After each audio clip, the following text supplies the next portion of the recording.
are listening to WAKT 106.1 Toledo, Ohio. And we are... I'm Julian. And I'm Ruth. And thanks for listening to another episode of... Together United. What's up, people? It's Friday, and I realized we should probably do brief introductions. Okay. For anybody it's like their first time listening. Okay. Who are you, Ruth? My name is Ruth Leonard, and I am an educator and an activist. I currently reside in Toledo, Ohio. I am a Libra who loves to laugh. I am dark brown skinned. I am wearing rose-colored glasses. Unironically, I have my hair braided up into a very large bun, and I am wearing a gray sweatshirt. My name is Julian Mack, organizer, activist, and lover of love, and born and raised Toledoan. So progressive, unapologetic progressive. So we have a lot of topics. As we do this show each week, we try to get better and better and try to make it a more digestible show for you all. Yes. So those of you that listen regularly, we encourage you to like, comment, subscribe, share, right? We really want to get the word out. What we're doing here is important because we want to make sure we keep folks educated on what's going on. But we're going to do things a little opposite today. You know, we always cover local, statewide, and national. We're going to start off with a little national, and then we're going to go statewide and maybe congressional, and then we're going to bring it local. All right. And I'm going to add color commentary, like the sports shows. So we're going to bring up a clip from CNN. Oh, I'm going to bring up a clip from CNN. Okay. And about which happened. So it was about a week ago where we found out. It was actually a week ago when we found out who was going to actually win the election. Mm-hmm. And ironically, today, the final count was declared with 306 electoral votes for Joe Biden. But we're going to go ahead and play this clip from Van Jones, from CNN, which we were actually watching live. Mm-hmm. I think it was pretty powerful. So go ahead and roll that beautiful bean footage. Okay. Alrighty then, and here we go. Lawyer. Okay. Dan, what are your thoughts? It's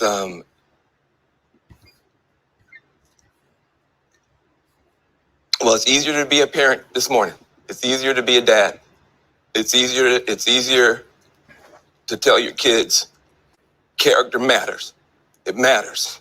Telling the truth matters. Being a good person matters. And it's easier for a whole lot of people. If you're Muslim in this country, you don't have to worry if the president doesn't want you here. If you're an immigrant, you don't have to worry if the president's going to be happier to have babies snatched away or send dreamers back for no reason. This is vindication for a lot of people who have really suffered. You know, the I can't breathe. You know, that wasn't just George Floyd. That was a lot of people that felt that they couldn't breathe. Every day you're waking up and you're getting these tweets and you just don't know. And you're going to the store and people who have been afraid to show their racism are getting nastier and nastier to you. And you're worried about your kids and you're worried about your sister. And can she just go to Walmart and get back into her car without somebody saying something to her? And you spent so much of your life energy just trying to hold it together. And this is a big deal for us just to be able to get some peace and have a chance for a reset. And the character of the country matters. And being a good man matters. I just want my sons to look at this. Look at this. You know, it's easy to do it the cheap way and get away with stuff, but it comes back around. It comes back around. And it's a good day for this country. I'm sorry for the people who lost.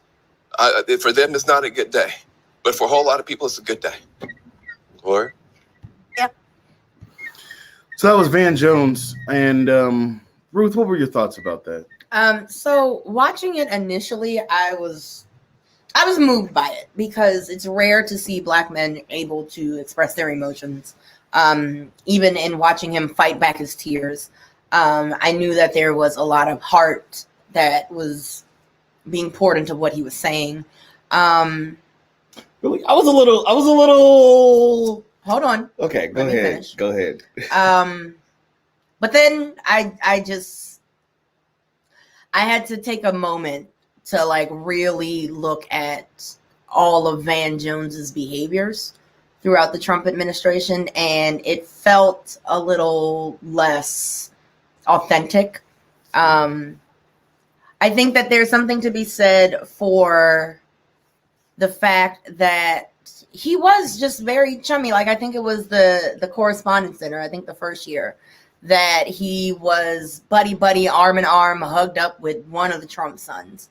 And it just, I don't know. I feel like there was, with his work with the criminal justice reform, I understand that some things came out of that, but just the work with the Trump administration, I didn't see anything good come out of it. And Van Jones seemed to be the number one cheer captain when it came to working with Trump and getting something out of it. So, I mean, yeah, it was a good day. Biden won. Like, we legit celebrated that day.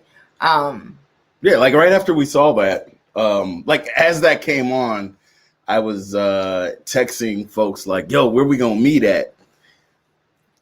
In front of the liquor store might not be the best choice, but which is a real conversation. Because we were watching. Suggested the liquor I'm store? not going. I'm not. But snitching. someone suggested. I'm not snitching on No, any but- of my activist friends. Okay, but like someone that was suggested. that the was an liquor store? idea. That was All an right. idea. Well, It's okay. I love y'all, all right. but I'm not saying who. But Okay. yeah, we met somewhere else. As far as I just didn't think it was the best backdrop, right? Maybe it's because I don't know. What, respectability politics? I'm not even gonna get into it. Uh-huh. Right? Like, but I think it all worked out. All's well that ends well. Yes. And I'm glad that we had people that we could celebrate with in Yeah. person. So what were your thoughts? So, I mean, when I initially saw it, I was, I don't know, man. See, Van Jones is, I guess part of it all depends on your perspective of Van Jones, right? Van Jones is, I look at Van Jones as like a cautionary tale of an activist turned, I won't really call him a politician, but he played a part in the, I mean, he was an environmental activist, right? Then I think he was some type of EPA or environmental liaison for the Obama administration. I did not And know now he's a political pundit, that. Okay. right? So knowing that, right? Like I know Van Jones has like radical roots and has extremely like softened up as life has gotten more cushy for him, right? Okay. Which is what tons of people are Is that why he didn't know the afraid difference? what will happen to me. Is that why he didn't know the difference between Beyonce and Mary J. Blige? Ooh, maybe. Maybe. Because that is unforgivable. Yeah, maybe. No, we don't look. I love Mary J. Blige. I love Beyonce. I know the difference though, because they're not the same. But as you were, Yeah, so I think, you know, what a lot of people in leftist circles worry about when folks get involved in electoral politics is that right, as they become more involved with the system and they try to change the system from the inside out, that they eventually function as the status quo and become what they were fighting against when they were activists. Cornel Right. West didn't do that. And Cornel West has never been in the system, right, in an official capacity, right? So I think,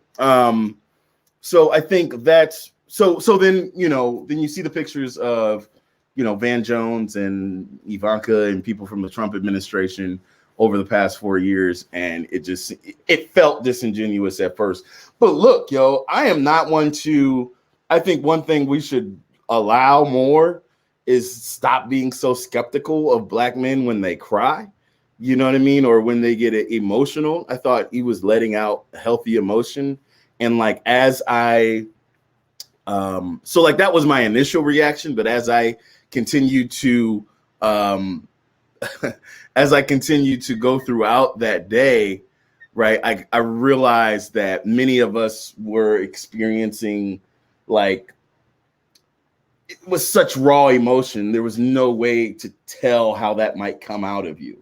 Okay. Right. Like, so, because it was really when it became official that Donald Trump was losing or had lost, right? It was similar to a dictator falling. Right. Right. Or it was similar to, I mean, it was just like, it was real. And like all of the pain that you had been through over the past 4 years came up. Like, so for me, that manifested itself as hanging out the window of a car moving 40 miles an hour, screaming. First of all, we never went above 20. Oh, no. You were going fast. I was not going fast. We never went above 20. You were hanging out of a window. So yes, everything felt faster. Yeah. But everybody kind of expressed themselves in different ways. Right. And one thing I do think is important is there's this stereotype of how Black men are supposed to express themselves or show emotion. And I think it's important that regardless of your opinion of Van Jones and what he was versus what he is and all of that, we need to make space for people to express themselves. I thought there's nothing wrong with him being emotional in that point, especially the more I thought about it and the more I realized how important this moment was in American history. Oh, yeah. I mean, legit, it felt like a dictator had fallen. Yeah. And I think that so I think we may talk about this a little later. But I do want to say that in regards to, you know what, I'll save it for later because a lot of the supporters of Donald Trump as a dictator are now asking to wipe the slate clean, and no. Give me a better tease than that. What are you Okay, so apparently it's been really popular on TikTok for former Trumpers to come back and just be like, oh, our way of life is changing now that we no longer have Donald Trump in office. And it's always coming just short of an apology, but it's just like, we just need to go back to the way that things were. Word? You're seeing that? Yes. And I am not seeing that. Yeah. I'm seeing them double down. And see, here's the thing though. Like I saw pictures of Trumpers like in tears once they realized that Trump was no longer in office. And that concerns me in a different way, because if you are in tears that Donald Trump is no longer in office and you know exactly what Donald Trump represented, you know that you were wrong. You know that your way of life, your ability to be as racist, as proud of all of the isms as you possibly could be, were wrong. And now the protection that you had under Donald Trump as president to be the person to say it's okay to be racist openly and unapologetically, and you're upset and sad that he's no longer there, you're wrong. And you know that, and that's my thing. I don't think they know that yet. I'm not saying like I don't have access to every Trump supporter, but I do think that for the ones that I have seen that are just like, oh, we should just turn the other cheek and go the other way, and just forgive and forget. Like, no, that's not how that works. That's not how that works. So let me jump in here. So what I think that Donald Trump is exacerbating the Trump the feelings of his supporters, because like whenever you lose an election and you really believe in the person, you go through the stages of grief, right? Shock or denial, pain and guilt, anger, depression, and then the upward turn, and then eventually acceptance, right? And Donald Trump is not helping at all. Like, that is the whole point of a concession speech, is it helps get rid of the shock and the denial of your candidate losing, right? And then it helps you move towards, you might go into that stage of anger or bargaining, and start moving past the guilt, so that by the time inauguration day comes, right, we can unite again as a country. And Donald Trump is not helping with that at all, by continuing to tweet out completely false evidence of him being of Biden being the next president-elect. But I will say that the turn from the night before Biden was announced to that morning where he was announced, it was amazing to see broadcasters. So I think last week we talked about the fact that broadcasters waited a very long time to really hold Donald Trump accountable for what he was saying and what he was doing. But after Biden gave his speech, after it was announced like he was going to be the president, after Biden gave his speech, I could feel the tonal shift of lots of the news correspondents who it felt like there was a parent back in the house. That's the only way I can describe it. Because I think Anderson Cooper came on and he announced that he was apologetic for how he had spoken before.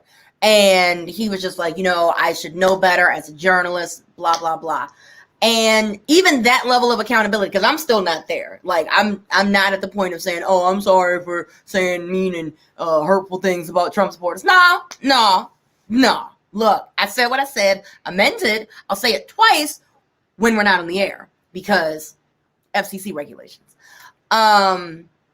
But just even in having Biden at the helm, I think shows that we, if nothing else on a perspective level, have a greater understanding of the value of words, of the importance of meaning what you say and saying what you mean. And when you get called out on something, it's not automatically sarcasm. Like, I think now at the bare minimum, like, the bar is so low when it comes to presidential politics that now just to have, a president-elect who is able to speak with a command of the English language and inspire you in some ways, not all the ways, but inspire you in some way to believe in America again. Like that. Okay, that's the bar, like, of the president of the United States at this point. That's the bar. Like, believe that America is a decent country. Well, it has the potential to be, right? And for those that are commenting, we're definitely going to get into, some criticisms of the current of the elected current administration, of those who play middle of the road politics, of the defunding the police dialogue, and all of that. That's so you're gonna want to hang around this episode because we put some good thought into it. But on that note of acceptance, there's a really troubling thing, and as we shift to this next topic of acceptance, right? And so one thing I do want to give credit to is Governor DeWine. Now, Governor DeWine is in no way I don't look at Governor DeWine as a moderate Republican, right? But I think it's emblematic of the shift that the Republican Party has made so far right.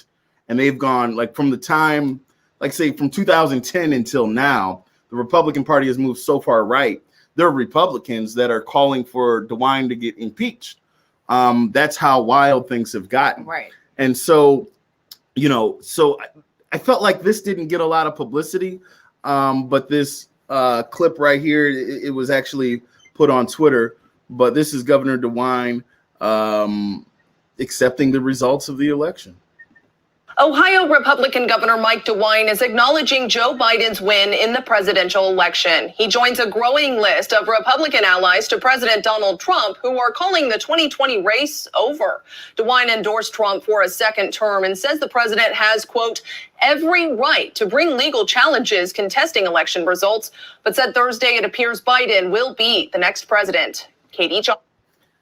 So yeah, Biden will be the next president, and we can go through all of these. We can go through all of the rigmarole that we want, but Biden's going to be the next president, and it's not really a controversial thing to say, and it shouldn't be. Whoever got the most votes wins, and it's not. It's not really controversial. So today, it was announced that Biden won Arizona and Trump won North Carolina. It's over, right? It's definitely over. But they're going to try to, and he's not helping. See, here's the problem, all right, here's the cognitive dissonance that I have a problem with, is there's these tropes that Donald Trump uses, like America first. All right. Now, if you were truly putting America first, there is a transition, right, that needs to happen. Right. There needs to be a smooth transition of power. Yep. And at this point in time, there needs to be a sharing of intelligence briefings to ensure the national security of our country. If you're truly putting America first and not your ego first, then you will commit to that smooth transition of power. You would think that. But when you don't do that, you're actively putting American lives in danger. And I'm not even going to get into the fact that, right now, as he's trying to stop the counting of the votes and all of this, a lot of those are votes from people in the military. Right. And that's a whole other conversation we can have about how the Republican Party exploits the military when it's convenient and then doesn't look out for them when it's not convenient, right? And that's a problem. And so that puts Joe Biden at 306 electoral votes, which is ironically the exact same amount that Donald Trump had in 2016. When it was called a landslide by Kellyanne Conway, when it was, called a huge, huge victory, and yeah, so before we go to our first break, because the meat of our conversation today is going to be about reaching out to the base, but I want to talk about Ohio, right? OHIO, and what's going on with the whole mask thing. There is a woman in. Let me pull up that first video I sent you, Ruth. Nope. So there's a video. Sorry about that. There was a video from a woman in Ohio. It was an infamous Karen that I'm going to share with you because it's emblematic. Right now, the numbers are higher than they've ever been here in Ohio. And part of that is a commitment to this complete denial of science that Trump encourages, and we have to move past this because real lives are in danger, right? People are really dying from COVID. And it's getting worse. It's not a hoax. It's not a myth. People can be saved. Lives can be saved by wearing a mask. But in Ohio, we're still dealing with things like this.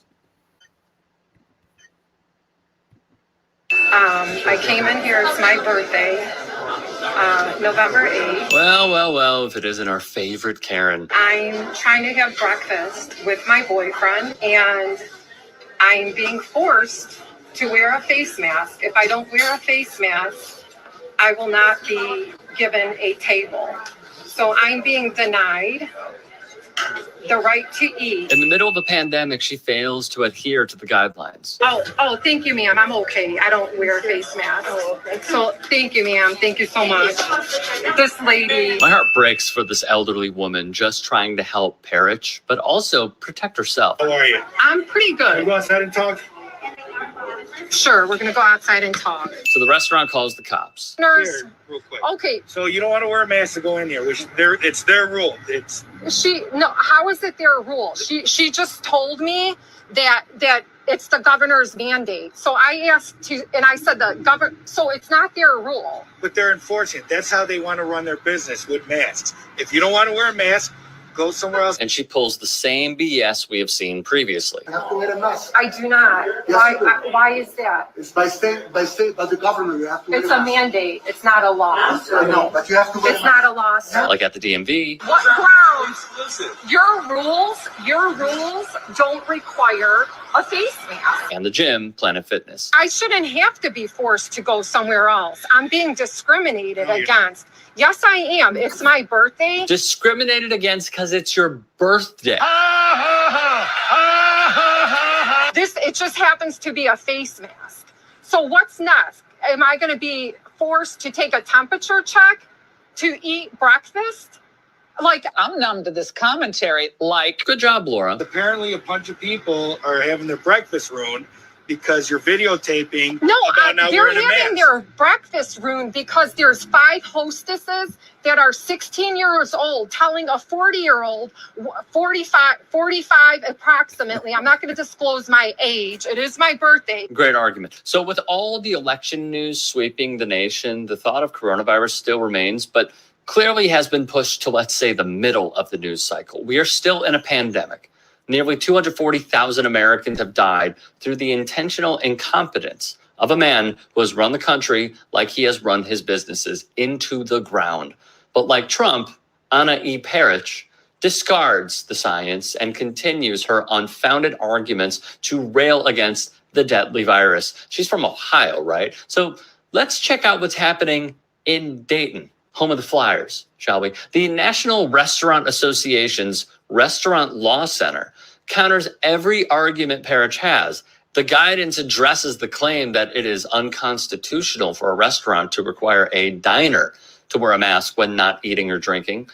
Guests and employees have no constitutional free speech rights in a private business or workplace, the association said.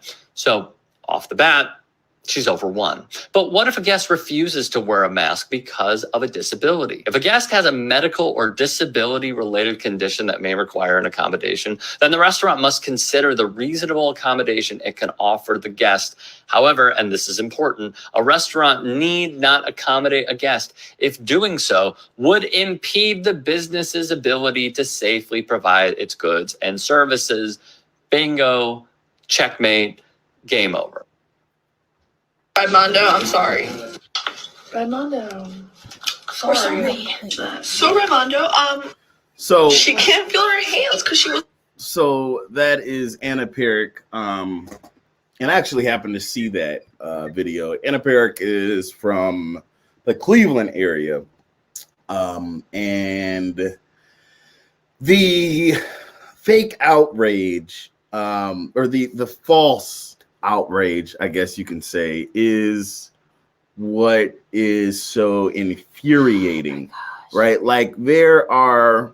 Just wear a mask. Just wear a mask. Just wear a mask. Like, there is absolutely nothing that is happening that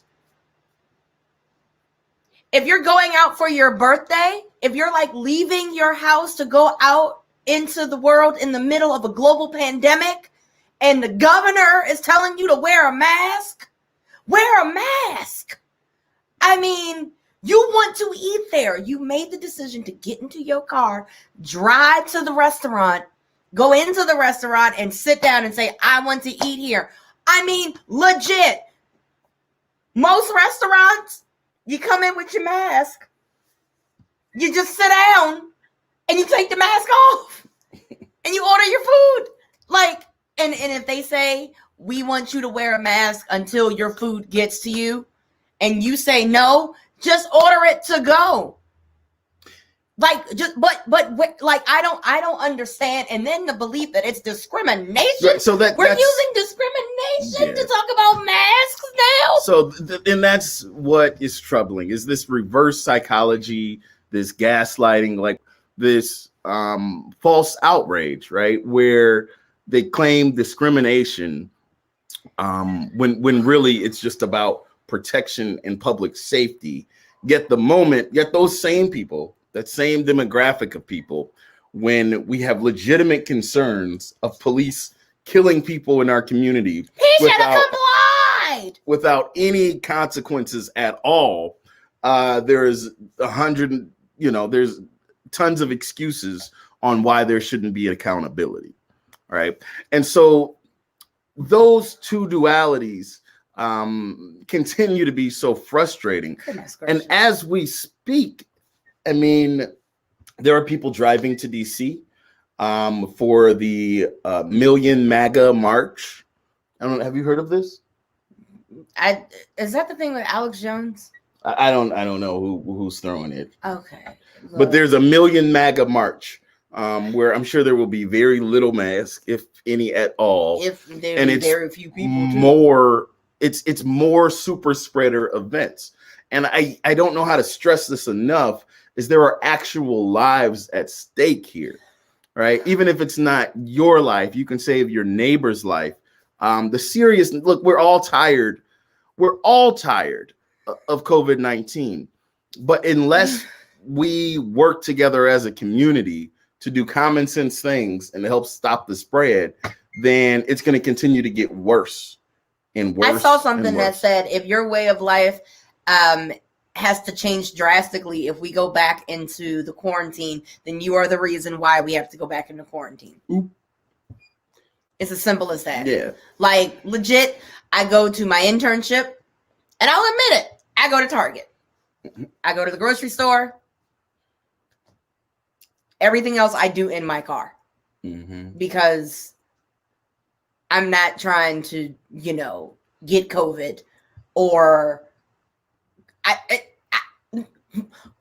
wear a mask. It's literally as simple as that. I don't know. This woman is in Planet Fitness. Like, if you want to go to Planet Fitness has rules. Like, you have to really believe that you are just this above all being to think that none of the rules apply to you. Like, you go to restaurants and you complain about the masks. You go to Planet Fitness and you complain about the masks. Like, at some point you have to realize that the masks are a necessary way of life right now. I would even go further and say that type of entitlement is connected to white supremacy. Of course Right? it is. Like, She's a white woman. I would say that the entitlement that comes with the feeling like the rules don't apply to you, or like you're the exception, or all of those people have to wear a mask, but not me. It's because she hasn't done any of the work on herself. And that is, and I think that's why we see this reaction from the same. I mean, it's those same people that are white supremacists that are having this reaction to not wearing a mask. Is that the fact that they act like it's infringing on their liberty or their freedom. I mean, they really tried to kidnap the governor of Michigan for this exact thing, right? They're like, because and I think we've discussed this before, but their freedom and liberty only apply, or they want the freedom to be able to oppress and hurt you. Like, there is a specific type of interpretation of liberty that some of these people have, and it's the liberty to be able to move in our society where it oppresses someone else. And they look at us, or the limiting of that liberty, as an infringement on their constitutional rights, which is not the case, right? There are limitations to liberty and freedom when they impede someone else's liberty and freedom. right? And that's so important that we realize. Otherwise, you know, we're in a very, very bad space. Wear a mask. So wear a mask. COVID is real. You know, wear a mask. That's it. That's it. We're going to take a break. Wear a mask. I'm Julian. And I'm Ruth. And hang in there. We'll be right back with more Together United. Wear a mask.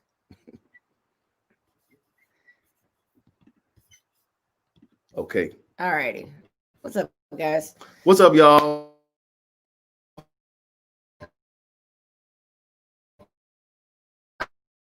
Oh my God. We got 2 songs. What's up? Hey, we're back. We're back. So what y'all thinking about? We got thinking about watching these 73 questions with Dan Levy on Vogue. Excited about that. Alrighty, this is called Embrace the Bass. Alright, what do we got next? Yes, DeWine is a moron. Oh, I didn't see Abby's comment. Yes, DeWine is a moron. He needs no praise for recognizing Biden won. Right, exactly. I totally agree with that. It's individualism and it's most for sure white supremacy. Yes. Yes. That's so well said. Very well said. Oh my gosh, they did the couples challenge.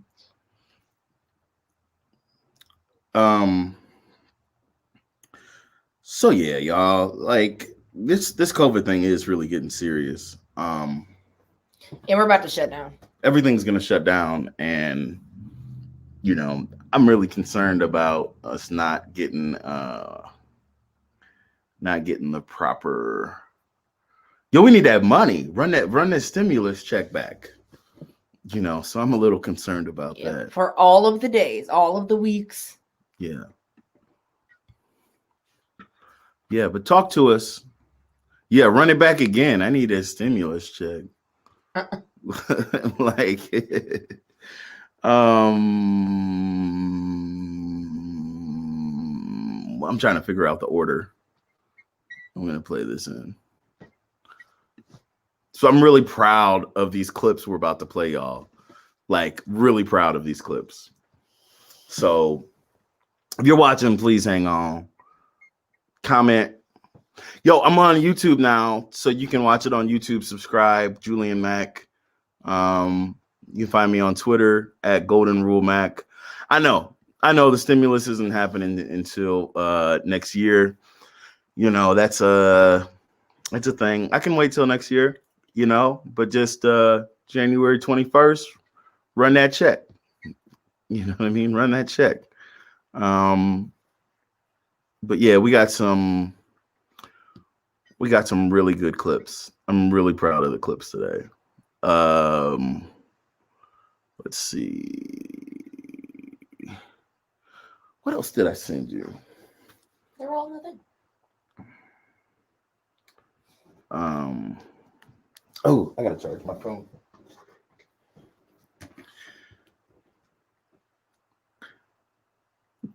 Trevor, how long we got? We are muted. Oh. We got about 2.5 minutes. Okay. Thank you. Okay. Now we got about 2 minutes. You better not turn into one of them. We'll be watching to you. Yeah. And so, you know, when I talk to a lot of my activist friends or my lefty friends, right, like that is a huge concern. They don't want me to turn into like basically another Van Jones, right? That is, and I think that's why I want to like, I don't know. I really don't think you have to choose between activism and or community organizing, let me say, and public service. I think that they're one and the same, but there is a slightly different edge you have to approach things with. You know, and what I'm gonna get into, y'all hold me accountable. Hold me accountable like I hold them accountable now. All right? And that's what I really want. And that's what, hold on one second. That's what I'm trying to show folks how to do, right? Is because I want folks to hold me accountable in the same way that I'm holding them accountable now. I'm trying to charge my phone. Give me 1 second, y'all. And we got everything plugged in.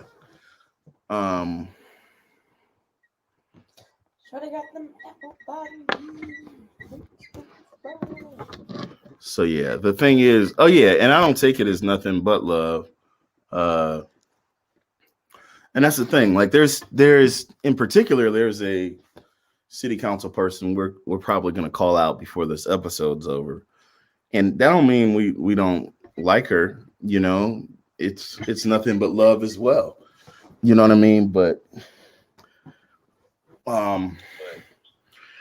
got about 1 minute. Because we love her, we gotta get her together. You know what I mean? And so that's gonna be probably our last clip, but Ruth will help us. Yeah, Ruth. Yeah, Ruth ain't got no problem calling me.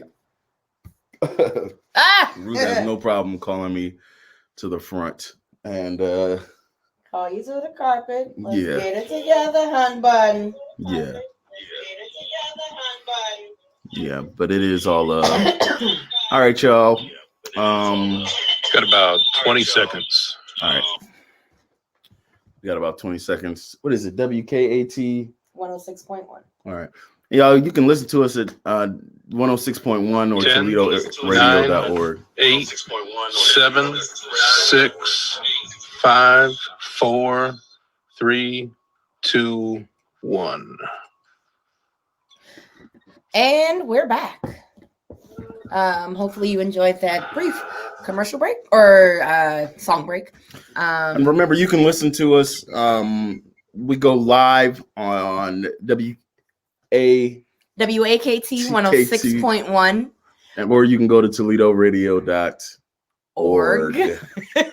Right. And if you want to go back and listen to this podcast, we're available on all streaming platforms, Spotify, Anchor. Okay. Yes. Apple. Yeah. Everything but iHeartRadio. Okay. One day. But for right now, we are proud to be a part of the WAKT family. Exactly. So we have to have a conversation about Democrats. Right. As you know, we as a progressive collective did what we were supposed to do. We went ahead and voted for Biden. And we are the reason why Biden won. Yep. Okay. So we have to have a conversation with some of these moderate Democrats that want our vote but don't want our voice. Okay, so I called this a long time ago because when Biden was chosen as the front runner for the Democratic Party, I knew why he was chosen. Chosen. I like how you said that. Chosen. Yes. Go ahead. I use my words. Go on. And it was because he was a moderate. Mm-hmm. It was because he was straight down the middle. Now, Kamala has lots of things going on that make her a bit more progressive, based on the work that she did outside of her work as, what was it, the DA? Yeah. So if you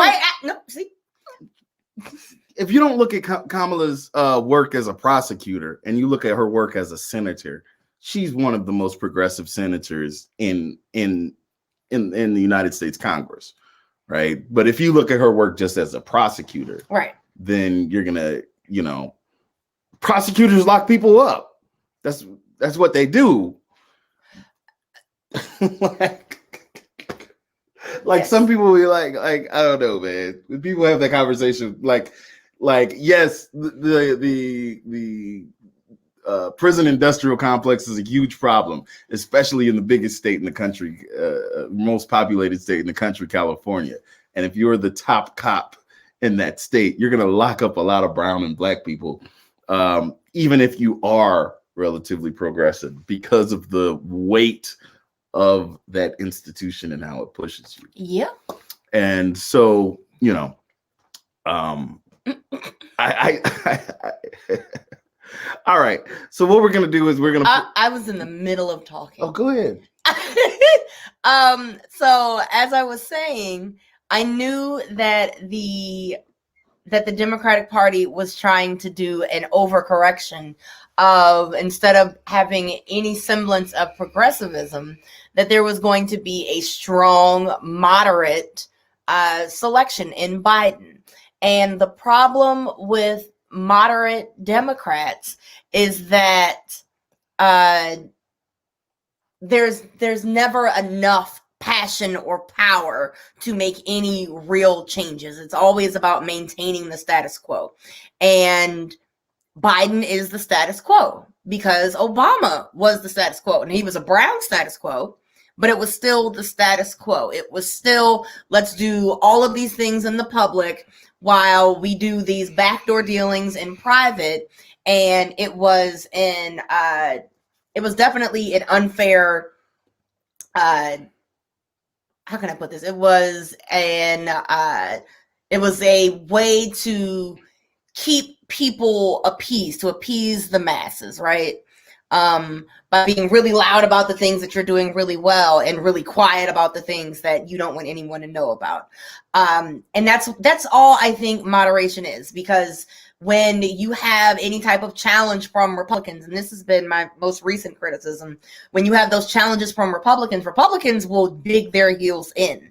And they will say, we are not going to change our mind. This is what we believe. We are standing firm on this. Whereas Democrats are the ones that are so much easier to push and pull, and they hem and they haw. And it's infuriating. And so when you look at moderate Democrats, it's always people who are leaning more towards the old ways of doing things, the period of time when they felt most comfortable. That's what they want to go back to. And most oftentimes it's that period that there was an entire generation of people who were being left out of the equation, who were being locked up in mass, who were being forgotten and thrown away. But because this particular person in power was comfortable at that time, they choose not to do anything about it. And that's the issue. It's like when you have guys who, like when you get older and there are men who like really like the sweatsuits. Like the sweatsuits are what they felt greatest in, right?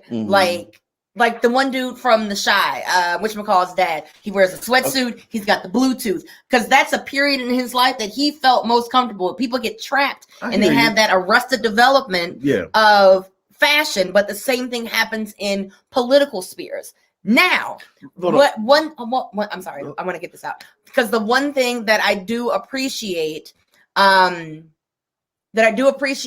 with this recent crop of, as much of an oxymoron it is, this recent crop of moderate Democrats, is progressivism has forced them to reconcile it, because they continuously call them out, and they call them out publicly, so much so that if they don't say something to apologize for the BS that they helped to maintain because they were comfortable, then it looks bad now. So essentially what the Democrats are doing, what moderate establishment Democrats are doing, is running off of a 1992 Bill Clinton-esque model. You know what I mean? And, I think it's important to delineate a little bit with Obama, because Obama ran as a progressive, right? But governed as a moderate, right? And so that's why a lot of people feel some type of way about that. So just to set up this clip, I want to take you back to, this clip is actually from this week, but I want to take you back to, if you remember, the South Carolina primary, South Carolina with Jim Clyburn, who, to admit, is my frat brother, right? But his style of politics is very moderate and problematic. And if you remember, Joe Biden won the South Carolina primary, but you also have to remember that he pulled his entire campaign out of Nevada and of a lot of other states, and he went all in on South Carolina. Shortly after that, all the other moderates dropped out the race, right? And so what we have here is, so a lot of people are referring to Jim Clyburn as the kingmaker because his endorsement of Joe Biden essentially turned the tides with the Democratic primary. So now we're at the point in the race or post race where there's some talk about, you know, the base. We want something as progressives for our vote, and let's just hear what Jim Clyburn from South Carolina has to say. The fact of the House seats that you lost and why that happened. Well, it happened simply because we were not able to discipline ourselves according to voter sentiment.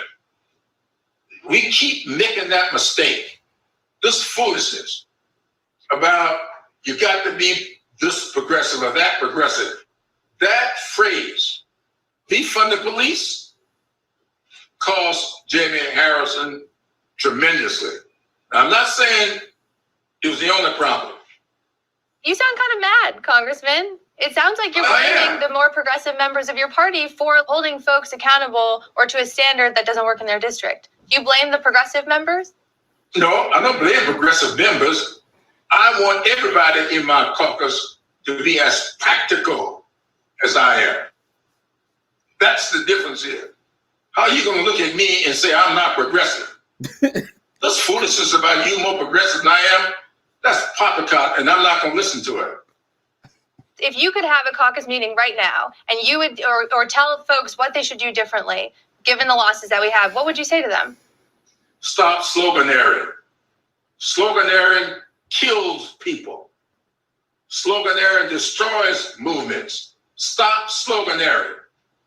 And let's go about the business of representing people and building hopes and aspirations for people. It seems to me, Congressman, while you all might be celebrating Joe Biden's victory in defeating Donald Trump, the party, the Democratic Party, seems more fractured than ever. We're not more fractured than ever. You know, a party's not fractured by a tweet that goes out or by the expression of one person. Were you ever worried throughout this campaign and this process that those progressive ideas and slogans would hurt Joe Biden's chances at winning the presidency? Joe Biden has some very progressive ideas. The slogans, defunding the police, socialism, represent policies. It's an easy way for Dems to try to sell, or anyone to try to sell their message. I don't think so. When you ask somebody, why would you want to defund the police? They'll tell you, that's not what we mean. This is what we mean. My position is in politics, the moment you start explaining what you mean, you're losing the argument.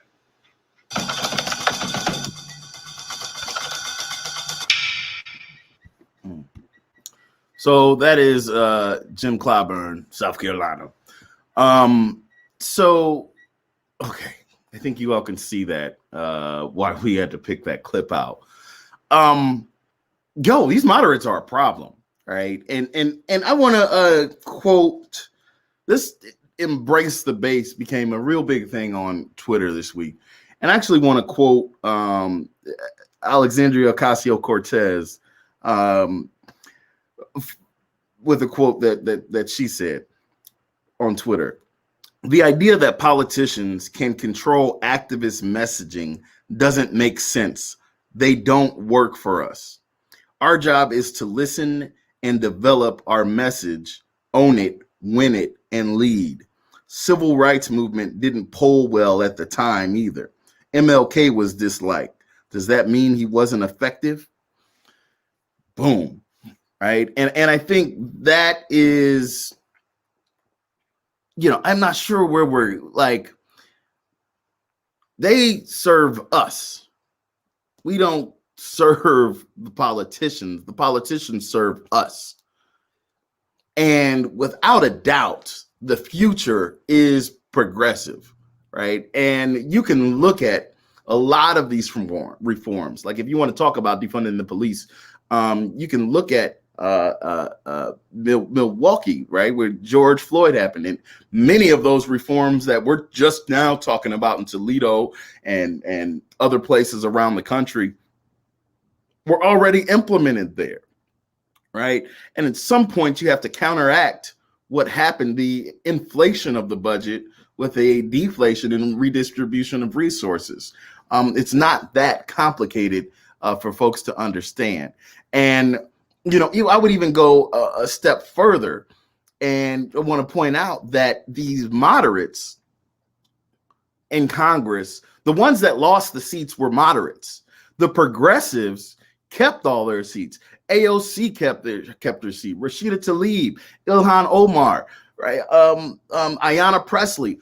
All of these progressives kept their seat, and we gained progressive seats with Jamal Bowman in New York and Cori Bush from Missouri, right? But these moderates are what people are sick of. Generationally, folks are sick of moderates. So Jim Clyburn started off with stating, be as practical as I am.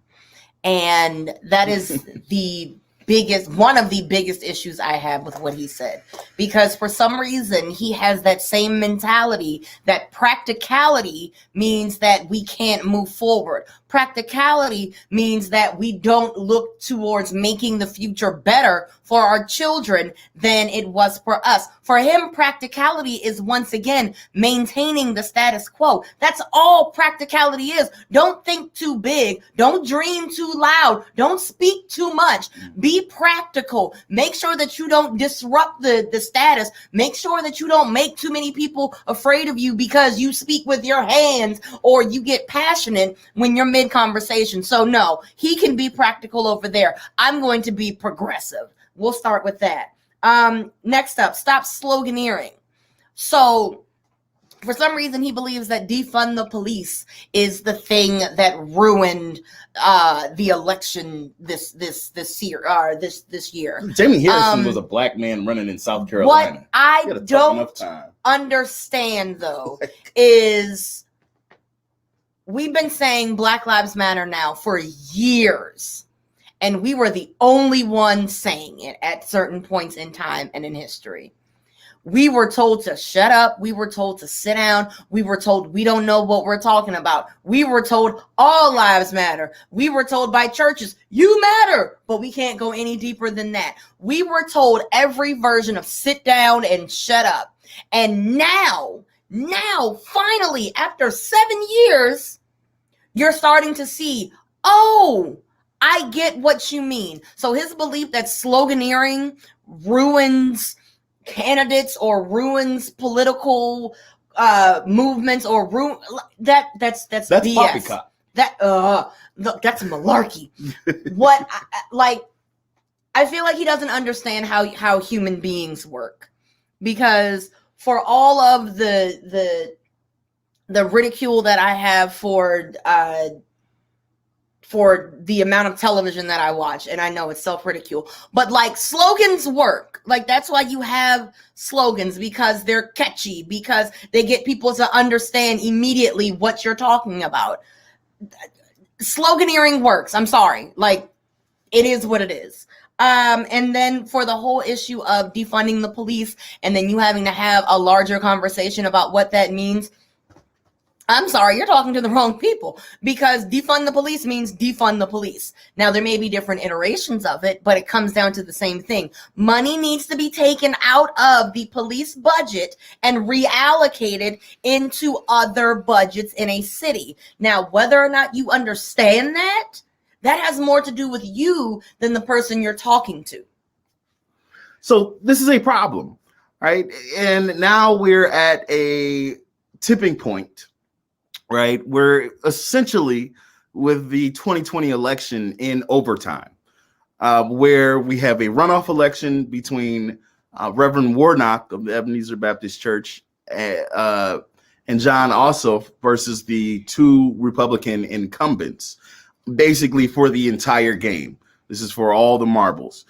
This is for control of the Senate. Right. We know that Mitch McConnell has won his election, and he's an obstructionist. May I add that Democrats threw millions of dollars into that race and lost against Mitch McConnell because they did not go with the progressive, right? progressives win elections, and progressives Because that was who? Amy excite the McGrath? base. Yes, it was Amy McGrath. Now, if you take a step back further and look at the primary, she ran against not Jamal Bowman. His name's skipping me, but he's another black man, and he was a progressive, and he raised $900,000, where Amy McGrath in the primary raised something along the lines of about 45 million, and she only won by about 3 to 5 points. When you look at that type of disparity between a progressive, now if you put that much money behind a progressive candidate going up against Mitch McConnell, campaigning on Medicare for all, campaigning on legal, look at this. If we look at this election, everywhere on the ballot where legalizing, essentially legalizing drugs was on the ballot in the nation, it passed. Yet, is that being picked up by the Democratic Party? Is that being picked up by the Republican Party? No, but it's a winning issue, you know? So let's take a look at one of the two people that's running in the in this runoff election, Jon Ossoff, and some of the slogans that he's having to respond to, or where he stands, because he's a moderate, right? Reverend Warnock is a little bit more progressive than him, but this is part of the problem, you know. And I would encourage everybody, because people are pouring money into this race, to not to donate to the Ossoff campaign, but find a progressive organizing group in Atlanta, Georgia, or not just Atlanta, but Georgia in general, that works at getting out the vote. And you'll see why in just a moment. Here we go. People want to know what kind of person they're voting for, but I think they also want to know what policies that person supports, what you would do, what you would vote for if you were elected. Let me just do a speed round with you, Okay. if I can. Do you support the Green New Deal? No. Do you support Medicare for all? No. Do you support DC statehood? Yes. Do you support Puerto Rican statehood? Yes. Do you support defunding the police? No. Do you support abolishing ICE? No. Do you support expanding the Supreme Court? No. Do you support ending the filibuster? Maybe. Okay, tell me more. It's not just a question of yes or no filibuster. What I will consider is the implications in the long run when the shoe is on the other foot.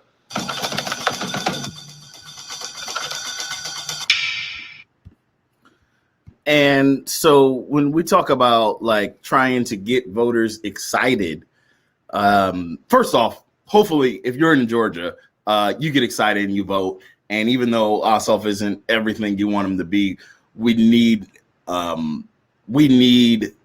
him to be in that seat, right? Because the opposition, we've seen what they do. They completely deny science, and they're willing to burn this whole democracy down for Donald Trump's ego. But when we talk about, like, one of the things that Jim Clyburn said in that clip was sloganeering kills people. No, not having Medicare for all kills people, right? Women having to get back alley abortions because we don't pack the Supreme Court can kill, right? Like not ending the war on drugs, right, can kill. So, you know, we have to, you know, essentially we have to be serious about what it takes, what it's going to take to keep, we have to keep their feet to the fire. You know what I mean? We're at a moment, like I challenge us to, yes, we're dealing with this crisis with Donald Trump, but I challenge us to look just over the horizon, because we're dealing with a reckoning with the Democratic Party, where we're going to have to make a decision to either move forward or backwards, and it's very clear, you know. And I think that's why it's important that we have obvious choices, right? Where we have progressives and people who aren't progressive, right? And we give citizens the opportunity to make that choice, right? Like, for example, the reason why I'm running for city council is I see a lack of progressivism on city council. You know, and so I'm going to keep complaining about it, or am I going to step up and run and try to be that change, right?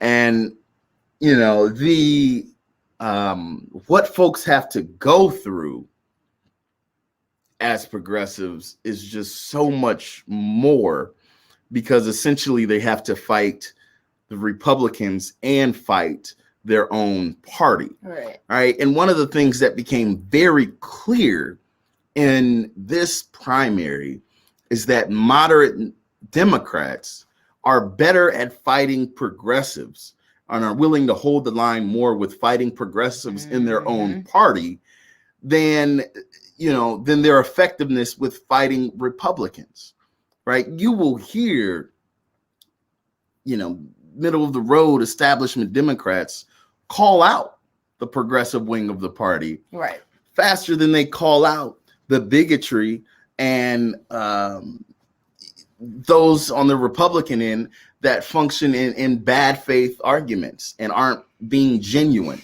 And I want to give you an example from Ayanna Pressley, right? Let me see, can you bring this up? Ayanna Pressley, who did an interview on Zerlina Maxwell's show, and some of the difficulty that she's had to go through as a progressive freshman Congress member. So once again, this is Representative Ayanna Pressley. You'll know her as she's a member with the squad that used to have the, what do you call them, Congolese twist, and now Senegalese twist, excuse me, and now has the shaved head or the bald head. So this is Ayanna Pressley on trauma and microaggressions within Congress. The unprecedented number of women serving has also resulted in not only the power of unprecedented, representation and the impact of that and how that shows up in our policies and on our platforms, but unprecedented vitriol. And it has been unrelenting and equal parts traumatizing. If I'm being, fully transparent, if people could just, read the letters we receive and the emails and spend a day in our mentions on social media, it's hard. But I think some of this is the inflection point we're at as a country. So it's the gravity of all these things bearing down at once. It's the unique burden and blessing of being a first when you don't have a stabilizing sort of reference point with which to compare. And you should feel unburdened by that.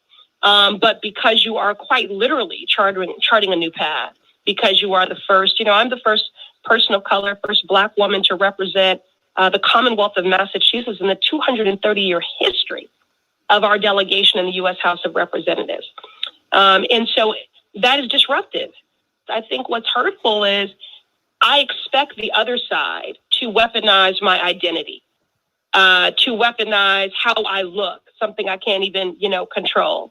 But you don't expect that from within your own party and within your own caucus. Now, by and large, certainly I have felt respected and embraced, and I have deep respect for all of my colleagues. But there have been moments where you feel that an idea, a narrative about you has been weaponized, and that people within your own caucus believe these sound bites about who you are.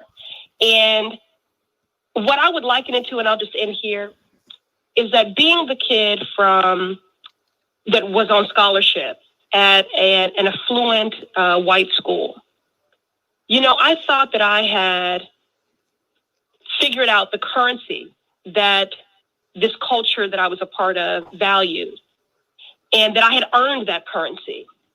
And every now and then there would be a moment where I would feel like someone was ostensibly saying, "You're here because we let you be here. You're the scholarship kid." And so I find that there are moments like that, microaggressions, things that are inferred, that again make the walk of leadership, which is already a lonely walk and hard, especially in these times, that much heavier. I've had this straight talk with the party. I mean, days after I came to Washington in 2018 to begin the 116th Congress, I met with the top donors at the DNC. and said, we are not going to be hypocrites and espouse to appeal to our highest ideals and send that message to the world if we're not going to first take a look at our own party. There is work that needs to happen here. And so I hope that we will get that memo and that we will do that deep analysis and that we can really be unified. But I don't want you all to, be cynical or be worried or anything like that, because we're building new muscle. I mean, this is the biggest congressional progressive caucus we've ever had, the first, pro-choice majority Congress in history, the most diverse and representative, the biggest Democratic caucus, we've ever had. And so there's going to be a range of ideologies and approaches there. I'd like to believe that by and large, we all share the same values and the same goals. We just have different ideas about how to get there. As Congresswoman Tlaib said yesterday, I'm just on a different timeline, right? We're looking to move with that bold urgency because we are behind. And so unity at the expense of my equality and my freedom and my existence and my safety is not an option, because we have sacrificed and shelved and moderated and whispered in the name of unity for a very long time. Woo. So, Ruth? First things first, all of that, because goodness gracious, I feel like it's really interesting. So I'm listening to Alicia Garza's book, and she talks about the split between conservative and liberal, Democrat and Republican, left and right. And I know that I'm just like, I'm working through like my thoughts right now. This is the first time I've heard this, but I'm really curious. Like, I feel like we have, like, you have conservatives, then you have Tea Party, you have like Democrats, and then you have liberals. Is that You have moderates and then you have progressives. Moderates. So moderates and progressives would be the opposite of conservatives and Tea Party. Yeah. Okay. Yeah. Okay, because like I feel like they're called the Justice Democrats now. Versus the moderate Democrats, and you have your moderate conservatives, and I guess you have the Tea Party caucus. Okay, because I'm actually more interested in the breakdown of government in those four factions. Because I know like you still you also have like the independents. But it seems like there's a lot, like there's more work that's being done and exposed, I think, on, what do you call them, Justice Democrats? Yeah, but So, they're progressives. Like, okay, yeah. Like, I feel like there's going to be more power there. But like she said, they're building the muscle. Like, I think those may be the ones that are still fighting the good fight 10, 20 years from now. Like, I know like AOC mentioned, though, I think that she wasn't interested in like becoming a lifelong politician.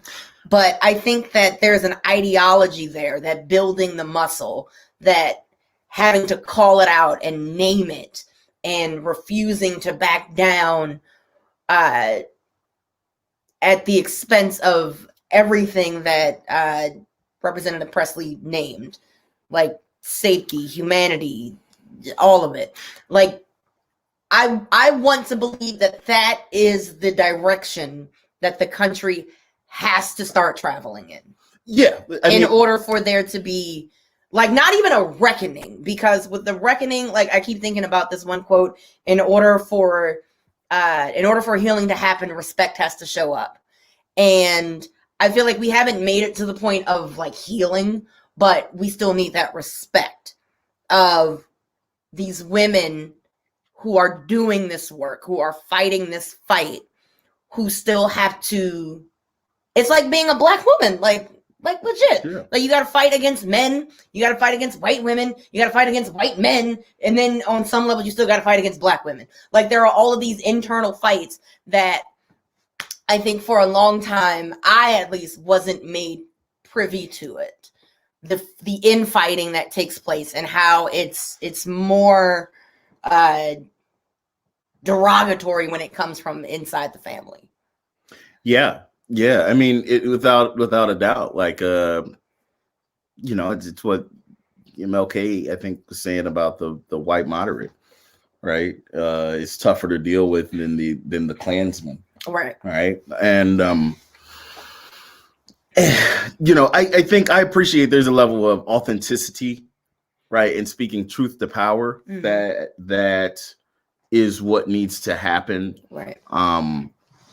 Like, so when you hear Ossoff or Clyburn, right, denounce some of these progressive things, they're doing it. You can tell they're doing it as a way to triangulate, and they're already capitulating with the idea or the perception of what they think Republicans will agree to, or in their defense, what they think maybe their constituency, the moderate part of their constituency. Yeah, I agree with that more than with what Republicans would agree to.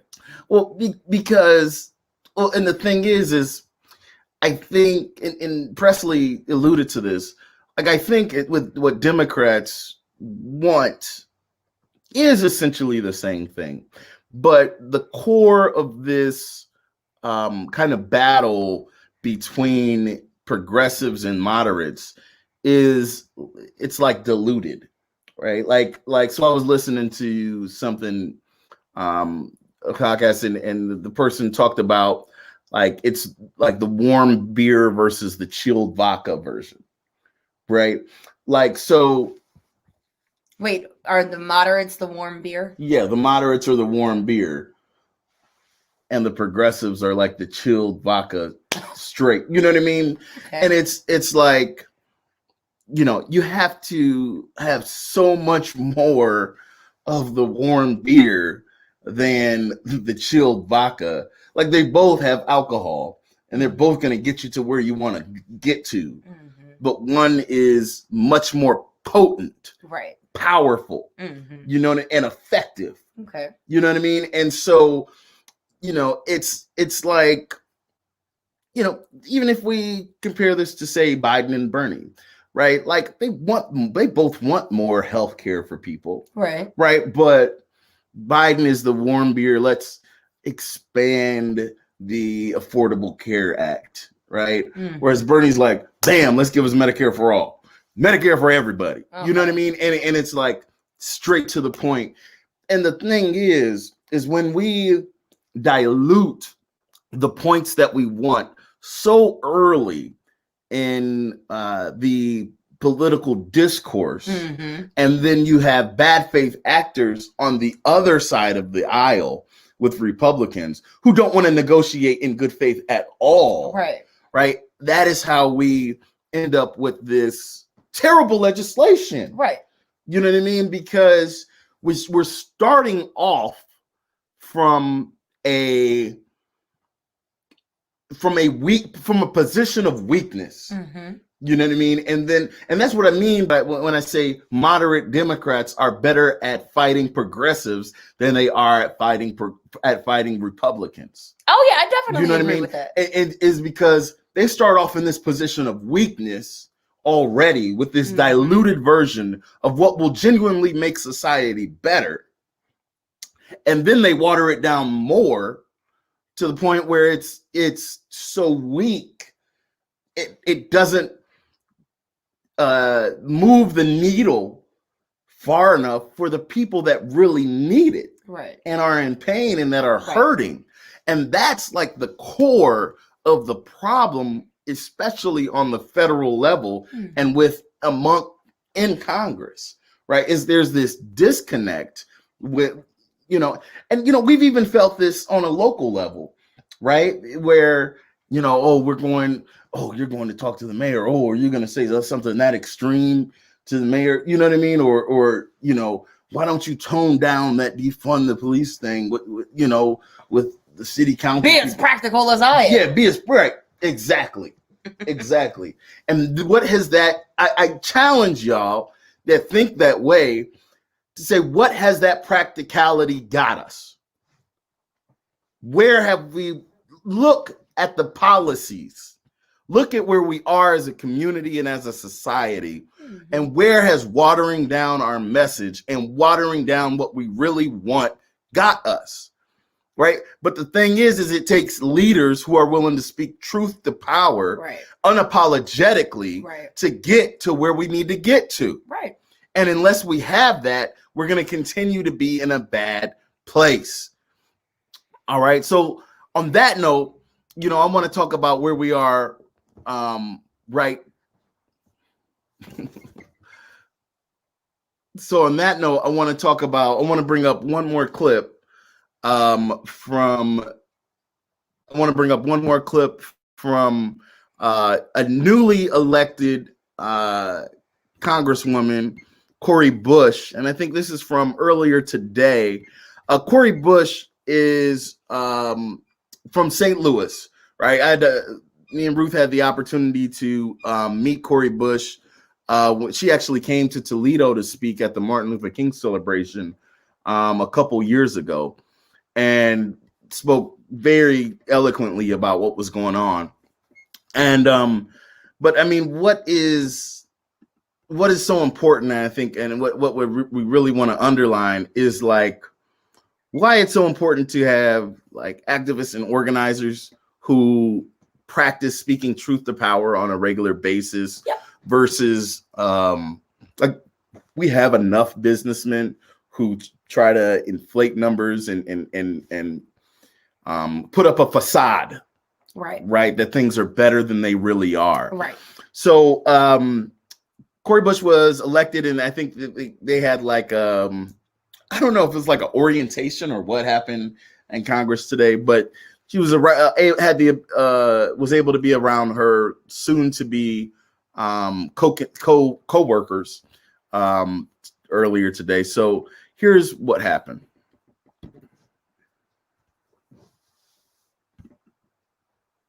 What do you do? Hey, you gotta talk before you play Okay, it. there we go. So here's the clip. Taylor, as far as I could be a black woman murdered in my bed tonight, I'm Breonna Taylor, as far as I could be a black woman murdered in my bed tonight, but I am not Breonna Taylor. This Breonna Taylor was murdered in her bed at night, and she does not have justice. She was murdered by the police. And I just want people to, we have to stretch ourselves and pay attention to what's happening in other parts of the country. But this has been national news for a long time. People have protested in the streets with this name. And it just saddens me that people in leadership, people that want to be in leadership, don't know the struggles that are happening to Black people in this country. And it's just disheartening. And it was hurtful, absolutely hurtful. I didn't hear it once. I didn't hear it twice. I heard it several times. I'm being called, Breonna Taylor today. And, but it's okay, because we'll educate and we'll make sure that people know who she is, what she stood for, that she was an award-winning EMT, in her community, that she's someone who deserves justice right now. Cori Bush, ladies and gentlemen, like she is coming. And she's not here to play. So if you missed the beginning of that and what she was talking about, Cori Bush continued to be called, she had Breonna Taylor mask on. And her colleagues, soon to be colleagues, kept calling her Breonna Taylor today, not realizing what that is. And, I really appreciate, if you don't follow Cori Bush on social media right now, you should, because she has been tweeting and posting straight fire. But I genuinely appreciate, like, when we get to this point in like an elected official's career, like right when they're just entering, right, this space, because I think you get some of the most honest feedback and it like the most honest depiction of what it is in reality in those hallowed halls, right? And so look, there have been thousands of protests for Breonna Taylor all over the country, and yet and still in the hallowed halls of Congress there are people who would mistake Cori Bush for Breonna Taylor and it hasn't resonated with them yet. They don't know what that means. You know, that is very telling, because essentially that's what she was saying. And that shows how disengaged some of these elected officials are with their community and with the Black experience and what's going on in America. And that is, frankly, completely unacceptable. Ruth? Look. So, a few things. Number one, I do also enjoy watching new Congress members come in on social media. I think when AOC came in a couple years ago, that was when I learned like all of the different type of swag they get, like their name badges and their folders and their binders and all that other good stuff. Watching Cori Bush on social media for the past couple of weeks, she made a post the other day about how she needed new clothes, and so she was going thrifting, and somebody was recording her as she was walking into the building with all of her luggage, and she was like, "Well, I got all of Missouri with me. I got it all with me." But yeah, for people to still not know who Breonna Taylor is, I think it's surprising. I mean, Oprah's taken out billboards for Breonna Taylor. Like, you have to be living under a rock to not know who Breonna Taylor is, point blank, period. So I definitely think that there were people who were just being jerks, like just doing it to because they could. And I'm too aware of the political climate right now to believe that someone did not know. I can't believe it. I choose not to believe it. Now, can I be wrong? Sure. They definitely could not have known who Breonna Taylor was. They definitely could not have known. But is it more likely that they did know and they were being beeps to Cori Bush? Absolutely. Absolutely.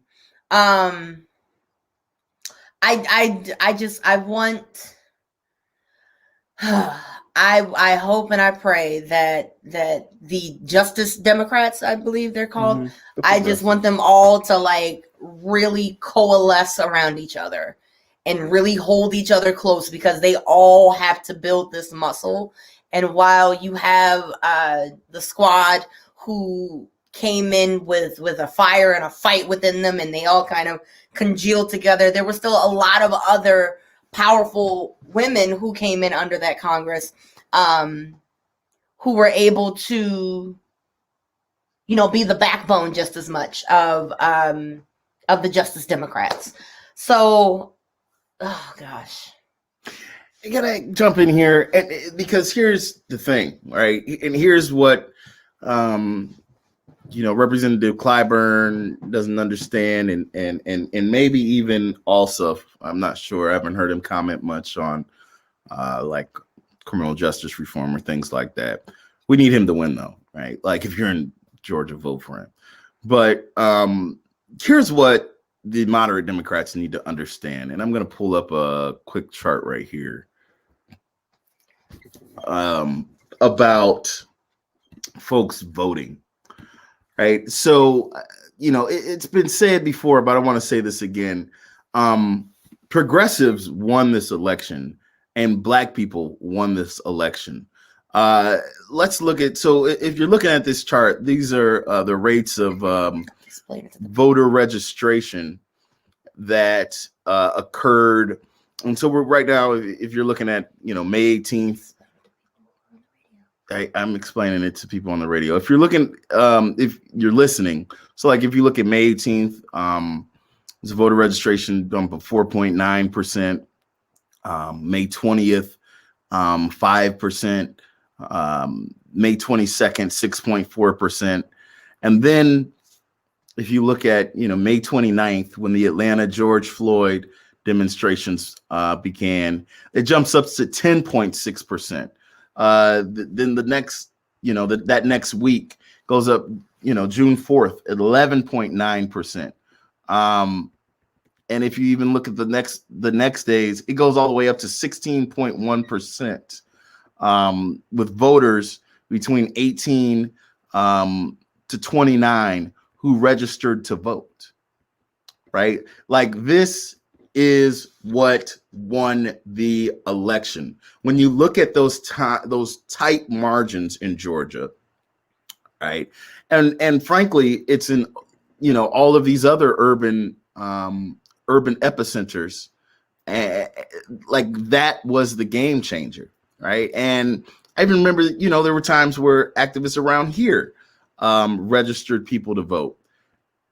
That went up drastically. So look at here's California, new voter registration by the day.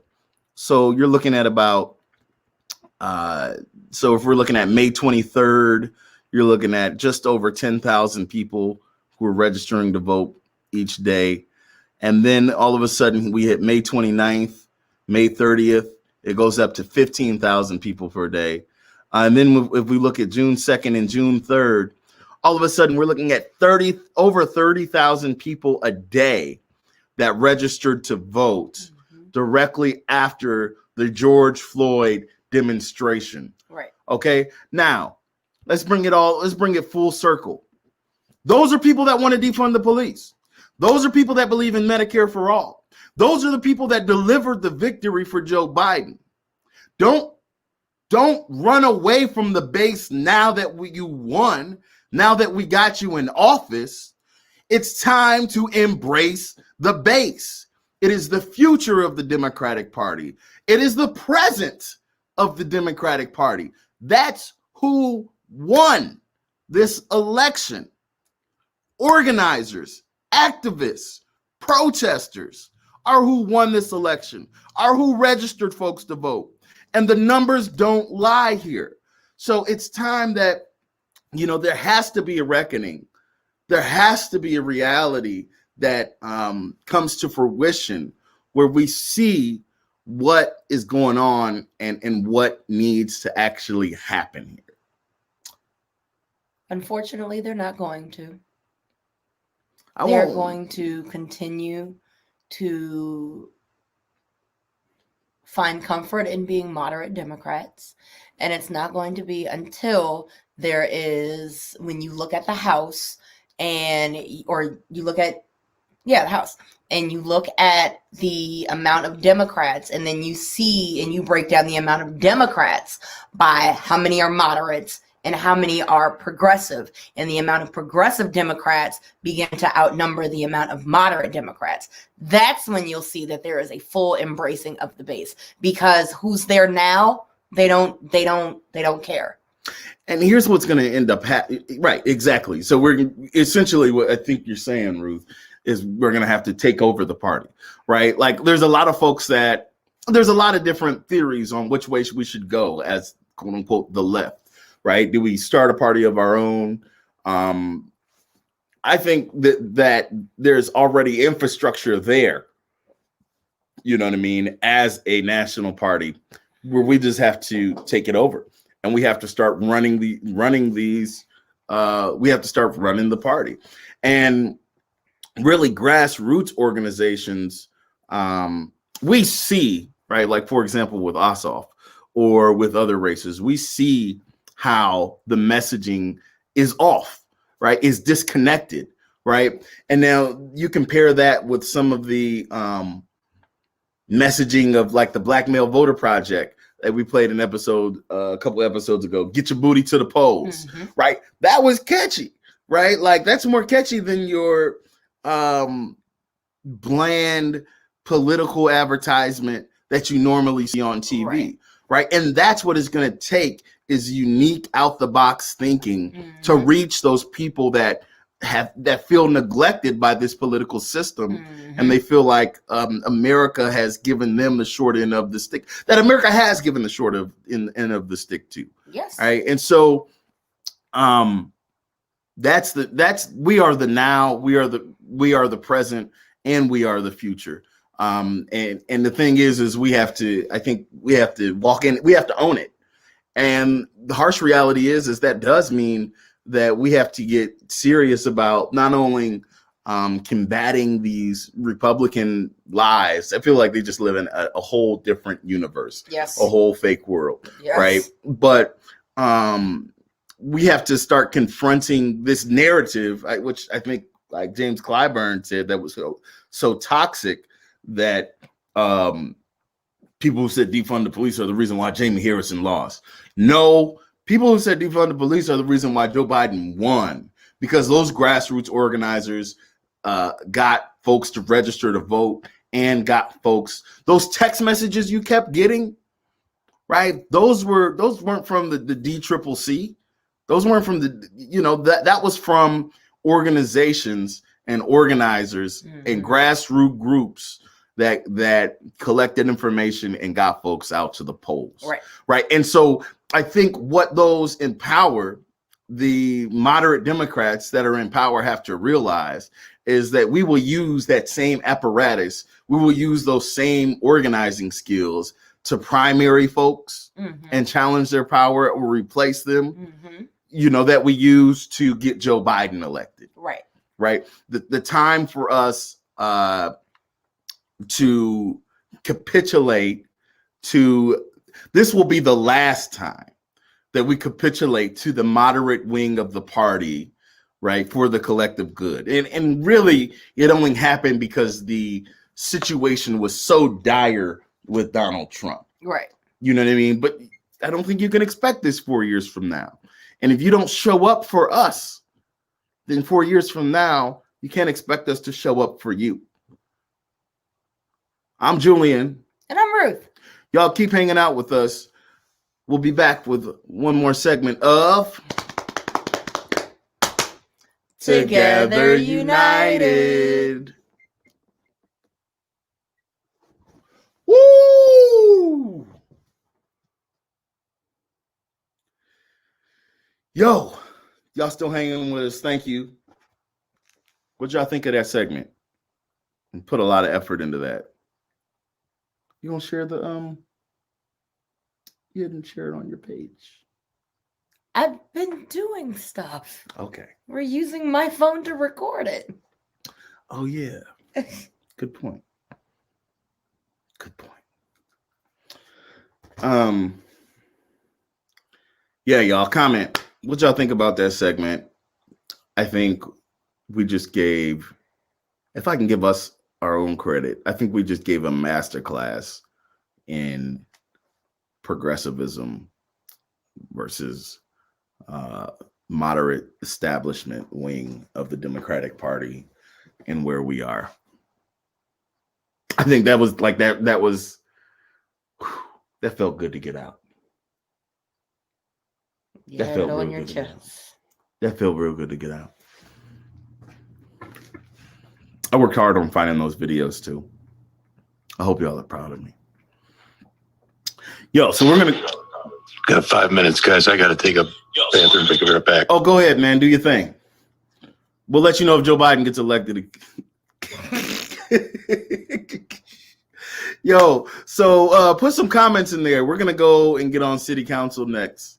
We're going local last. We're going local last today. Is there anything else we missed that we don't have on the docket? I don't think so. Okay. But yeah, we're finishing up with city council, and this should be good. Yo, shout out to Andrew, who had the comment of the night. Let's just put this back up while we're not on the air. Wait, which one? Andrew, fuck being a bland ass milk toast moderate, as Cornel West says. I did not know Cornel West said that, but yo, we love Cornel West here on Together United, and you know, feel free to quote it. Oh, you got another quote. Feel free to quote Cornel West as much as you would like, because we love it. Here we go. Andrew has another thing. It was fire. We need to talk about moderates a whole lot more. Yes. So I mean, like, I do think we need to talk about moderates a whole lot more, and we do need to talk about like where that fits in locally in the conversation, right? Like, we need to talk about how moderates on a local level, you know, endorsed Mike Navarre, you know what I mean, for Lucas County Sheriff, all right, and have stayed quiet and had nothing to say, you know, when we talk about Victor Dale Jr., right? Like, some of these, you know, the hypocrisy of that. Like, I think it, you know, I think most of the examples we gave just now had to do with like the federal level and the congressional level, but it applies on the local level too, man. You know, I think we could be doing better in Lucas County at getting out more Democrats. Well, let's forget how much we won by against Trump, but we could do better. You know what I mean? And part of that is because people see the hypocrisy, right? Like, people stop insulting folks' intelligence, right? They see the hypocrisy. Like, you know, how are you going to have, this is my thing, you know, how are you going to have Black Lives Matter signs out of the office and then endorse a police chief whose department shot someone 21 times and they got 14 days no pay, basically missed one paycheck, you know? So that's a problem. That's a problem. Yeah, moderates on a local level are an issue, right? I think the way that we combat it, right, we can do a lot of complaining online about what happens on a statewide level, but like, we need to combat what, you know, this on a the way we fight it is on a local level, you know. And about 45 seconds. Cool. And I don't think that we combat it by completely leaving the Democratic Party. Fuck that. That's our party. You know what I mean? And you know, I don't think we completely withdraw. I don't think that's the way to win that battle, because we've seen that in other places and how it's 15 seconds. Kind of the dialogue is further ahead in other places than it is here. You know, so thank you, Andrew. 6, Really 5, appreciate those 4, comments. 3, 2, 1. Here. All righty, welcome back. I'm Ruth. And I'm Julian. And this is the final segment of Together United. All righty then. So City Council is back. I want to talk about two things with City Council today. I know you were about to jump into the one, and I feel like I was just going to introduce it, but go ahead. I feel like I'm a kid on the playground. Like, you lucky I'm holding her back. You lucky I'm holding her back, right? Like, but so there was apparently there's a big study on inclusion and diversity that the City Council agreed to this week, which is interesting, right? I challenge you all to go check it out. But there's also, so we have to talk about an incident that happened at Parkwood. Well, what do you think about that first, before we talk about the incident? What do you think about this diversity study? I didn't know about the diversity study. Oh, okay. I know that, like, We've done the studies, though. Like, here's the thing. We've done the studies. We've collected the research. Like, now there needs to be legitimate action and plans. Like, it cannot be study after study after study after study. That is what has kept progress all along, is this desire to study something to death without having any actual evidence of what has to happen next, and not implementing anything, or implementing it in a very small, minuscule, non-impactful way that I'm just tired of. Like, I'm tired of the meetings to have meetings about meetings, or the studies about studies to study. Like, what are you doing to actually make the changes that you so desperately see that we need? That's what I'm ready for. That's what I'm looking for, or that's what I was looking for in this this new batch of city council people. I need to see something. Something. So there was a pretty big incident that happened recently here in Toledo that needs to be discussed. Well, one, because it got the attention of Toledo City Council, and it's a big deal, right? It happened in Old West End. We usually don't have incidents like this. Triple murder suspect here is on the run. Yeah, triple murder. You heard it there already. So I'm going to give you a little bit of background. Actually, I'm just going to bring up the news clip and have the news clip explain exactly what happened. Triple murder suspect here is on the run after a shooting in the Old West End. Police are looking right now for this guy, 25-year-old D'Angelo Porter.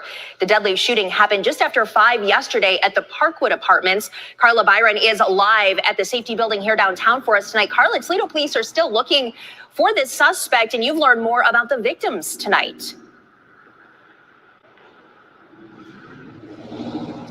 Yeah, D'Angelo Porter is considered armed and extremely dangerous. A murder warrant was issued for him this morning. Now, this afternoon, the Lucas County Coroner's Office released the names and ages of the 3 victims and reported they were shot multiple times. This next-door neighbor was working on his front porch when he heard a group of young adults arguing outside of Parkwood Apartments for about an hour. He says the group was involved in an incident down the street that then spilled over in front of the complex. Another woman had walked by that lives in the building, came and said that her niece was involved in what the car getting hit, apparently up on Bancroft. And they didn't know at the time that it was this group of kids that one was ramming another car right onto the street on Bancroft.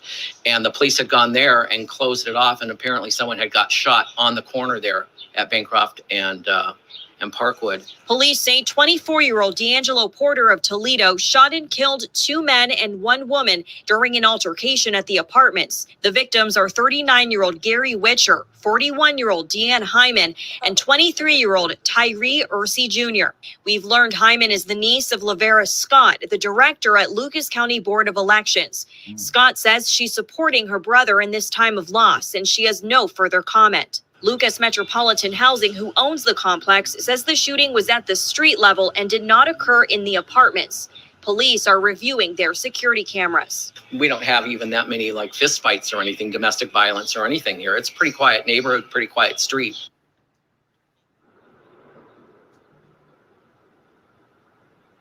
Police say if you do see Porter, do not approach him and call 911 instead. Reporting live in downtown Toledo, Carla Byron, WTOL 11.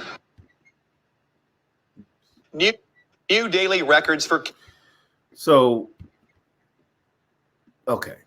So that's what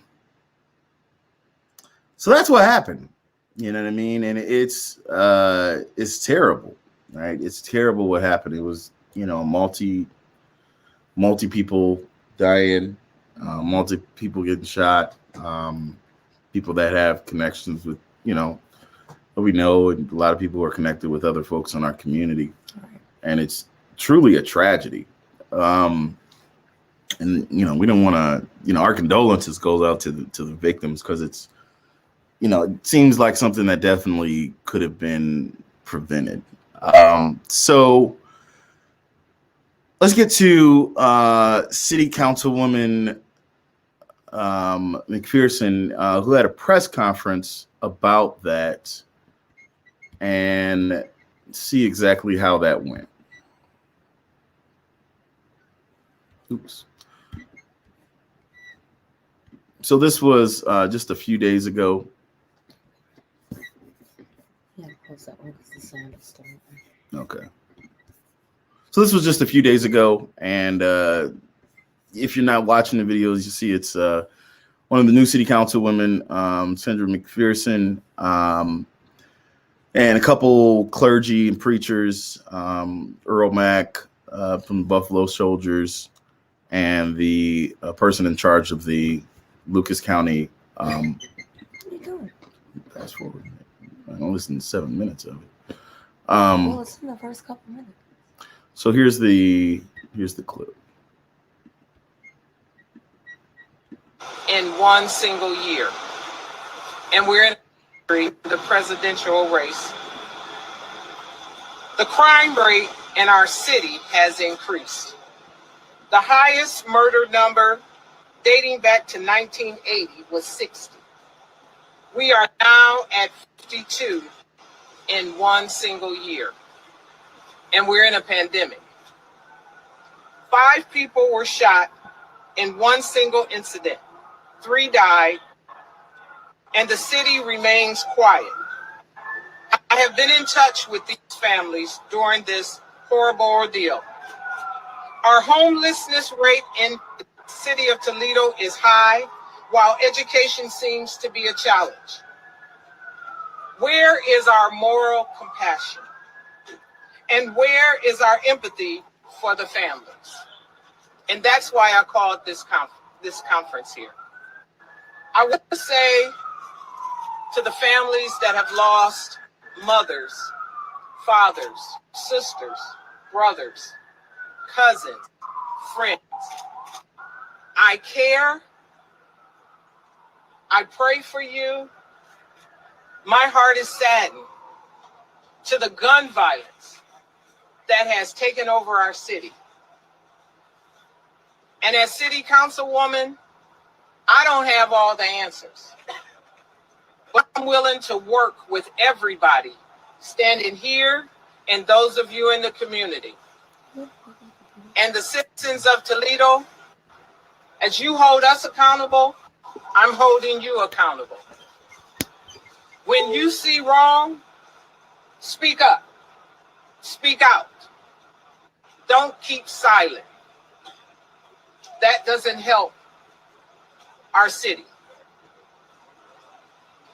As the face of America is changing in executive government and these spaces, change in local government will be adapted to social ills of our community and call it the norm. Or will we, as people, elected officials, now come together and heal our city? So much talk has happened over the last several months, but the murder and crime tolls continue to rise. Where is and who is being accountable? The question I propose to our youth and to the Black Lives Matter movement, whose work I respect, does Black lives matter to Black people? Your life matters to me. You have a purpose, and you are worth fighting for. I refuse to give up on my watch, and I have one favor. Please don't give up on yourselves. I want to hear from you. I want to fight with you and for you. So these are many challenges happening on social media. May I suggest another challenge? Can I challenge you, the citizens in Toledo, to speak positive words to one another? Can I challenge you to speak up and not look down when you're seeing wrong? Can I Let's hold each other accountable for our actions, and let's work to find solutions. Let's become advocates to change gun laws. Can I challenge you to 48 hours of no gun violence, November 20th and 22nd? Okay. So where we go? I'm gonna go ahead and start off here. So, you know, there were a couple things said there that it started off where she was talking about the national election. Not sure what that has to do with the shooting. Look, there was a comment about 48 hours. You know, a challenge to go 48 hours without shooting? I mean, I don't think that challenge is necessarily going to reach the people that it needs to reach, right? And if merely a press conference will stop that type of violence from happening. But I'm not sure where or how the call out for Black Lives Matter came in that whole conversation, because the work that we've been doing includes trying to curb interpersonal violence, right? It's not like this is a completely false trope that we only talk about Black lives when the police officer does something, right? Like, we continue to embrace Black lives at every single level, from the classroom to healthcare to mental health services to all types of things. So, like, why would you say you respect us and then try to discredit the work that we're doing? That's what essentially I have a problem with. And the work that we're doing is to try to curb that type of thing from happening in the first place. No, keep going. Because I don't have nothing nice to say. I don't. That speech was all over the place. She started talking about the election, and then she talked about homelessness, then she talked about schools, then she talked about gun violence. Ma'am, pick a committee, okay? Pick a committee. That's the first thing. Pick a committee. If you're going to be on all of them committees, then have a press conference announcing that you're on all of them committees. Because otherwise, that first 4 minutes of that speech the first 2.5 minutes of that speech made no sense. Second of all, don't claim that you respect the work that I do and then try to discredit it. That's back alley BS, and I don't like it. So let's just cut that out. Number 3, like Julian said, if you could tell people to be nice because I asked you nicely and it worked, then we would have been fine decades ago. We are in the middle of a pandemic. When you are in the middle of a pandemic, stressors run much higher. There is an economic change. There is a social change. There is a societal change. All of that's happening at the exact same time. Okay, so the Be Nice Challenge, while it's a great initiative on paper, we need more than that. And right now, I don't know what that more is. But I know that I have been in communities that have had the Be Nice Challenge. I've been in schools that have had the Stop Bullying Challenge. And all that really turns into is just more policing, because there's nothing put in place to actually help these people outside of saying, well, I'm going to assume that you already have all of the skills and tools necessary to be able to identify your emotions in a timely fashion in order to keep yourself from instigating and navigating to a place of negativity. I'm going to assume you already know how to do that. So I'll just leave it to you to figure it out. Not here's a plan, here's a program, here's an initiative, here is something, literally anything that we can give to you to help you. No, just be nice. Miss me with that. Don't tell me that you respect the work I do when I've been doing what you're talking about. I've been trying to teach people how to be good people so that our communities can be better. We've done teach-ins, we've done call-ins, we've done call-outs, we've done the work. So for you,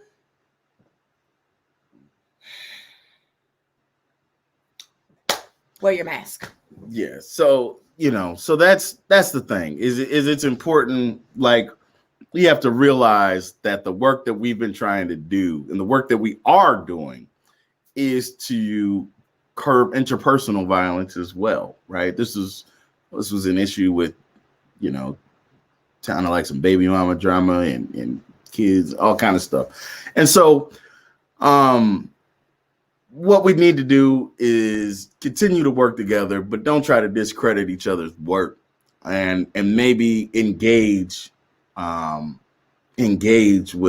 the work, with people who are on the ground, on a grassroots level, doing the work, to figure out how that can be magnified. And with that, I'm Ruth. What's your name? Ruth.